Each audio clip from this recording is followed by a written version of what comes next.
person of interest sa pagkamatay ng isang doktora sa Naga City nasa kamay na ng mga otoridad.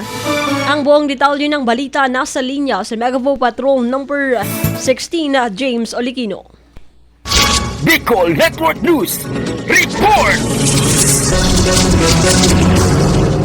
Napasa kamay na ng National Bureau of Investigation o NBI Naga ang person of interest sa pagkamatay ng isang doktora sa Naga City noong nakaraang Lunes, Pebrero 16, taong 2025. Kaugnay nito, nahuli ang itinuturing na prime suspect pagkatapos umano itong makorner ang mga tauhan ng NBI sa May Matnog, Sorsogon kanina Pebrero 19, taong kasalukuyan. Si Raymart Martinez ang kasintahan ng pumanaw na si Dr. Regine Monet Romualdez at itinuturong prime suspect sa pagkamatay ng doktora dahil ayon sa kuha ng CCTV, ito umano ang huling kasama ng biktima bago ito matagpuan sa sasakyan na wala ng buhay at may tama ng bala sa ulo. Samantala sa kasalukuyan, si Martinez ay nasa kustodiya na ng mga otoridad upang sumailalim sa investigasyon. Sa kabilang dako, nakaburol na rin sa Colombre and Crematory sa Naga City ang mga labi ni Dr. Romualdez kung saan dinalaw ito ng kanyang mga kamag-anak at ng kanyang mga kasamahan sa trabaho. Para sa Bicol Network News, ito po si Megawa Patrol numero 16, James Olikino, tatak tunay na serbisyo.